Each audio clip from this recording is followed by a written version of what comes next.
Hello everyone, how are you guys?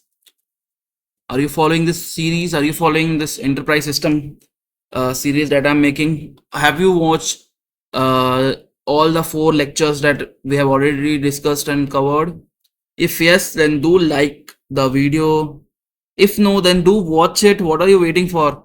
So today we are going to study Unit 5, Application Development and Deployment in Cloud. So let's start without wasting any time. Cloud application deployment, CI/CD, enterprise architecture. So this is unit 5. Before that, let's have a touch what we have discussed in the previous units. This is the final unit of enterprise systems and combines computing, cloud computing, software development, and enterprise architecture. This unit is extremely important. Why, bro? Because it converts modern technologies like Google, Amazon, Netflix, Microsoft. Let's see how it is important or not. Then what we are trying to do here. Let's yep, sorry for the interruption. Yep. So part A start करते हैं, application development and deployment in cloud. तो traditional application deployment कैसे होता था? Earlier application were deployed like this. Application का physical server होता था, उसमें ऑपरेटिंग सिस्टम होता था, और उस ऑपरेटिंग सिस्टम में हम लोग डिप्लॉय करते थे. प्रॉब्लम्स ये आता था कि सर्वर वगैरह की कॉस्टिंग बहुत ज़्यादा आती थी, स्केलिंग में डिफिकल्ट होती थी, हार्डवेयर पे डिपेंडेंसी होती थी. जितना ज़्यादा आपका सर्वर चलेगा, जितना ज़्यादा आपकी सर्वर की मेमोरी है, उतना ही आपका हैवी एप्लीकेशन या उतना ही लोड आप में रहेगा. तो लिमिटेड होती थी चीज़ें. बट अब हम फिर क्लाउड आ गया. तो क्लाउड क्या करता है, लाइक एप्लीकेशन को कंटेनर्स में हम क्रिएट कर सकते हैं, क्लाउड प्लेटफॉर्म में डिप्लॉय कर सकते हैं, इंटरनेट पे डिप्लॉय कर सकते हैं. तो बहुत सारे लाइक क्लाउड एप्लीकेशन यूज भी आ गए, लाइक जो हम लोग को डिप्लॉय करने में हेल्प करते हैं. For example Docker, micro services, Kubernetes, serverless, CI/CD, ये सब चीज़ें हमें हेल्प करती है क्लाउड में डिप्लॉय करने के लिए अपने एप्लीकेशन को. एंड इन सब चीज़ों के बारे में हमने कभी ना कभी लाइक हमारे क्लाउड की सीरीज है इसमें यूट्यूब में प्लेलिस्ट है, तो you can refer that if you want to deeply understand each and every thing, और हैंड्स ऑन भी चाहिए आपको, तो you can refer that. So first start with Docker. Docker क्या है? So Docker is a containerization platform used to package application along with their dependency into containers. ठीक है, like एक कंटेनर आपने बनाया है, उसमें आपने अपने सारे इन्फॉर्मेशन, सारी डिपेंडेंसी, सब चीजें डाल दी, और आप इस कंटेनर को शिप कर सकते हो किसी और सिस्टम में. आपको इंस्टॉल करना है, क्लाउड में इंस्टॉल करना है, तो आपको बस ये कंटेनर उसमें क्लाउड में इंस्टॉल कर देना है. तो इस कंटेनर में क्या है, जैसे यहाँ पे कमांड रन करोगे तो आपके सिस्टम की जो भी डिपेंडेंसीज होगी वो एक बार में इंस्टॉल हो जाएगी विद अ सिंगल कमांड. आपको कुछ नहीं करना, बस ये कंटेनर रन हो जाएगा अपने आप. सो सिंपल मीनिंग क्या है, imagine you build a Java application. ठीक है, तो नॉर्मली आप क्या करते हो, आप पीसी ए में वर्क कर रहा है, पीसी बी में पर वो एरर आ रहा है, और पीसी सी में कुछ सॉफ्टवेयर ही मिसिंग है, कुछ ऐसा उसको चलाने के लिए. But Docker packages everything what is needed, तो एवरीथिंग इन वन कंटेनर. और बस आपको पीसी 1 में ये कंटेनर भेजना है, भेजेगा पीसी 2 में, और पीसी 3 में ये सेम कंटेनर भेजेगा, और ये इजीली सब चीजें रन हो जाएंगी उसमें. तो ये फायदा होता है कंटेनराइजेशन का, जो कि डॉकर हमें देता है. नेक्स्ट कंटेनर देखो, यही container contains application, libraries, dependency and run time. ये सब चीजें कंटेनर के अंदर रहती है. ये सब चीजें कंटेनर को हम ट्रांसफर करते हैं, ये सब चीजें उसमें ट्रांसफर होती है. आर्किटेक्चर किस टाइप में होता है डॉकर का? एप्लीकेशन, डिपेंडेंसी, डॉकर कंटेनर और operating system. Host operating system मतलब जिस सिस्टम पे कंटेनर रन कर रहा है. मान लो ये मेरी विंडोज का सिस्टम है, और मैंने ये जो कंटेनर बना के रखा है इसको मैंने विंडोज में दिया. अब ये विंडोज में कंटेनर रन हो रहा है, तो विंडोज का ऑपरेटिंग सिस्टम जो है वही इसका होस्ट ऑपरेटिंग सिस्टम होगा. So very important point, Docker जो होता है ये runs on shared operating system, shared OS पे काम करता है ये. ठीक है, तो बहुत इंपॉर्टेंट याद रखना, इसका खुद का ऑपरेटिंग सिस्टम नहीं होता, ये जो होस्ट की ऑपरेटिंग सिस्टम होता है उस पर वर्क करता है. ठीक है, real example, support Netflix develops और रिकमेंडेशन सिस्टम. तो डॉकर पैक करेगा उसका कोड, उसकी लाइब्रेरीज और उसकी कॉन्फ़िगरेशन, और इन सबको एक पोर्टेबल यूनिट में बना देगा, एक यूनिट बना देगा जिसको आप शेयर करके किसी भी सिस्टम में नेटफ्लिक्स का रिकमेंडेशन सिस्टम चला सकते हो. एडवांटेजेस सबसे बड़ा यही है कि पोर्टेबिलिटी, रन्स एनीवेयर, फास्ट है, एक कमांड में सब सेटअप कर सकते हैं, कॉस्ट इफिशिएंट है, वर्चुअल मशीन्स वगैरह या सर्वर्स वगैरह इंस्टॉल नहीं करना आपको, कंसिस्टेंसी है कि सेम बिहेवियर एवरीवेयर है. तो ये बहुत जरूरी था, इसका डेफिनेशन देख लेना आप. तो डॉकराइजेशन और वर्चुअल मशीन के ऊपर मैंने पहले भी बात की है पिछले सब्जेक्ट में. तो सेम है कि वर्चुअल मशीन लार्ज साइज का होता है और डॉकर बहुत स्मॉल साइज का है. ये सब चीजें हैं इसमें. Second is micro service. Micro service architecture divides large application into smaller independent services. ये तीसरी बार है जो मैं माइक्रो सर्विस बता रहा हूँ आपको इस इंटरप्राइज सिस्टम में। ट्रेडिशनल मोनोलिथिक होता था सिस्टम, एप्लीकेशन सिंगल एप्लीकेशन होता था, यूजर पेमेंट ऑर्डर एक ही एप्लीकेशन में होता था, तो एवरीथिंग इज टुगेदर। सो इसके नुकसान थे, लाइक देखो आर्किटेक्चर इस टाइप में था, यूजर सर्विस ऑर्डर सब चीजें। माइक्रो सर्विस में क्या होता है, ये सब चीजें जो होती है वो एक साथ इंडिपेंडेंटली काम करती है। लाइक ये इसका अलग मॉड्यूल है, इसका अलग कोड है, इसका अलग फाइल है, इसका अलग फाइल है, मान लो ये डाउन हुआ तो फिर भी ये चलेगा, इस टाइप की चीजें होती है। फूड डिलीवरी एप्लीकेशन में लॉगिन के लिए अलग सर्विस है, ऑर्डर के लिए अलग सर्विस है, पेमेंट के लिए अलग सर्विस, डिलीवरी के लिए अलग सर्विस।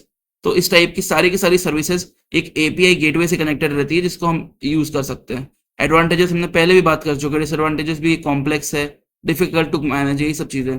माइक्रो सर्विस और मोनोलिथिक आर्किटेक्चर के बारे में पूछते हैं एग्जाम्स में, तो ये देख लेना आप। फिर थर्ड आता है कुबरनेटिक्स। कुबरनेटिक्स क्या है? Kubernetes is a container orchestration platform. This is the most single line definition जो आप याद कर सकते हो। Container orchestration platform, nothing else. अगर आप इंटरव्यू में पूछा जाता है what is Kubernetes, what is Kubernetes, को बोलते हैं K8, 8 भी बोलते हैं K8। इसको ये क्या है तो आपको बस बोलना है कंटेनर ऑर्केस्ट्रेशन प्लेटफॉर्म, वो समझ जाएगा कि आपको कुछ ना कुछ तो आता है। To manage Docker containers automatically, ठीक है, ये कुबरनेटिक्स का काम आता है। So Docker creates containers simply, और कुबरनेटिक्स उसको मैनेज करता है थाउजेंड ऑफ कंटेनर्स को एक साथ। सपोज ई कॉमर्स वेबसाइट है जिसके पास 100 कंटेनर्स है, manually managing them is difficult कि कौन सा कंटेनर को कब चलाना है। तो कुबरनेटिक्स उसका डिप्लॉयमेंट, उसके मैनेजमेंट, उसकी स्केलिंग, उसकी मॉनिटरिंग, उसकी रिकवरी सब मैनेज करता है। सो कुबरनेटिक्स क्या है? कुबरनेटिक्स मतलब मल्टीपल कंटेनर्स को मैनेज करने वाला एक मैनेजर है कुबरनेटिक्स, ठीक है। मेन फंक्शन क्या है? कंटेनर डिप्लॉयमेंट, पहले तो कंटेनर को लॉन्च करना, फिर ऑटो स्केलिंग कि मान लो कंटेनर और कंटेनर्स चाहिए तो और कंटेनर्स को इन डिमांड इंक्रीज कर सकता है, ऑटो स्केलिंग बोलते हैं। लोड बैलेंसिंग, किसी एक कंटेनर पे बहुत ज्यादा लोड आ रहा है तो उस लोड को शिफ्ट कर सकता है दूसरे कंटेनर में। सेल्फ हीलिंग, मान लो एक कंटेनर फेल कर गया है तो उसको डिस्पोज करके एक नया कंटेनर में ज्वाइन कर सकता है ये। तो बहुत जो रियल वर्ल्ड कंपनीज है, जो लार्ज कंपनीज है, वो कुबरनेटिक्स यूज करती है। स्पॉटिफाई, एयरबीएनबी, गूगल, ये सब यूज करती है इसको। और Docker plus Kubernetes is a deadly combination. इसका रिलेशनशिप देखो, डॉकर ने कंटेनर क्रिएट किया, अब इस तरह से मान लो मल्टीपल हंड्रेड्स ऑफ कंटेनर्स हो गए अपने पास, और कुबरनेटिक्स इस हंड्रेड्स ऑफ कंटेनर्स को मैनेज करने का काम करता है। Fourth is serverless computing. अब ये क्या होता है? सर्वरलेस कंप्यूटिंग क्या होता है? ये लेटेस्ट टेक्नोलॉजी जो भी आई है, लेटेस्ट नहीं बोलूंगा लेकिन बहुत टाइम से। Serverless computing technology is a cloud model where developers write code without managing the servers, ठीक है। सो इंपॉर्टेंट पॉइंट क्या है? Server still exist, developer simply doesn't manage them. मतलब ट्रेडिशनल डिप्लॉयमेंट में क्या होता था कि आपके पास जो डेवलपर होता था वो सर्वर मैनेज करता था, ऑपरेटिंग सिस्टम मैनेज करता था, स्केलिंग करता था, सिक्योरिटी मैनेज करता था, ये सब चीजें करता था। बट सर्वरलेस में क्या हो गया, अब एक फंक्शन बनाते हैं वो, और क्लाउड प्रोवाइडर पूरी चीज हैंडल करता है। आपको बस फ्रंट एंड देखना है, क्लाउड प्रोवाइडर सर्वर का सब चीजें वगैरह मैनेज कर लेगा। तो user upload a file, cloud function runs और स्टोर फाइल्स, तो ये सब चीजें वो करता है। एडवांटेजेस क्या है? नो सर्वर मैनेजमेंट, आपको कुछ नहीं करना, automatic scaling, only pay for usage, fast deployment. Example Amazon web services, Lambda, cloud, Google cloud functions, Microsoft Azure functions. फिर नेक्स्ट पार्ट आता है CI/CD। ये भी हमने पिछले लेक्चर में जो हमारा हमने पढ़ा था IT सर्विस मैनेजमेंट में, उसमें हमने CI/CD को इन डिटेल पढ़ा था, वो डॉकर CI/CD को। CI/CD क्या है? Continuous integration and continuous deployment. तो ट्रेडिशनली क्या होता था कि पहले हम कोड लिखते थे, फिर उसकी टेस्टिंग वगैरह करके हम वेट करते थे, बहुत सारे वीक्स का वेट करते थे कि टेस्टिंग वगैरह सब सही हो जाए, देन उसको डिप्लॉय करते थे। तो इसमें प्रॉब्लम था यार कि डिले बहुत थे, बग्स बहुत आते थे, रिस्क बहुत था। अब CI जब से आया है, कॉन्टिन्यूस इंटीग्रेशन जब से आया है, तो CI में क्या होता है? ऑटोमेटिकली इंटीग्रेट कर देते हैं टेस्टिंग, कुछ चेंजेस हम लोग टेस्टिंग में चेंजेस हुए तो फ्रीक्वेंटली चेंजेस करते हैं, और फिर डेवलपर जो है कोड को कमिट करता है, चेंजेस को कमिट करता है, ऑटोमेटिकली बिल्ड होता है, ऑटोमेटिकली टेस्टिंग होती है।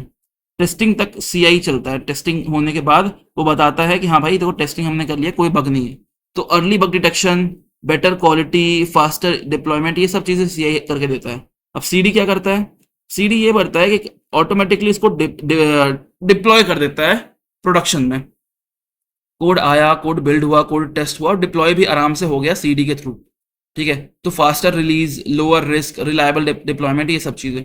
अब CI/CD दोनों मिला के पाइपलाइन देखोगे तो डेवलपर आया, उसने कोड कमिट किया, उसने कोड कुछ लिखा, उसका ऑटोमेटिक बिल्ड हुआ CI के थ्रू, टेस्ट हुआ, किस CI के थ्रू, ठीक है, इंटीग्रेशन के थ्रू। अब वो डिप्लॉय हो गया CD के थ्रू और उसको प्रोडक्शन में चला गया CD के थ्रू। तो CI/CD की हेल्प से हमने कोड को कमिट से लेके कोड को प्रोडक्शन में भेजने का काम पूरा CI/CD पाइपलाइन ने कर दिया ऑटोमेटिकली। अब CI/CD का डिफरेंस देख लो। कोड इंटीग्रेशन इसमें सॉफ्टवेयर डिलीवरी का काम करता है, ये टेस्टिंग पे फोकस करता है, ये डिप्लॉयमेंट पे फोकस करता है। इसका काम होता है स्टेबल बिल्ड प्रोड्यूस करना, रिजल्ट आता है, और इसका स्टेबल रेडी रिलीज करना, मतलब प्रोड्यूस करना, ये CD का काम होता है। तो ये सब चीजें होती हैं। अब देखो सी देखते हैं, पार्ट C क्या बोलता है। Introduction to enterprise architecture. Enterprise architecture के बारे में, what is enterprise architecture? Is a blueprint that aligns business goals, processes and information technology. So ये सब चीजें हमने ऑलरेडी डिस्कस कर चुके हैं, क्या होता है architecture and all. So enterprise architecture act as a road map और इंटायर ऑर्गेनाइजेशन। सपोज एक बैंक को क्या चाहिए, ऑनलाइन बैंकिंग चाहिए, मोबाइल बैंकिंग चाहिए और ATM सर्विसेज चाहिए। तो enterprise architecture ensures all systems should work together, ठीक है। business goals, business processes, applications and technology all should be aligned together.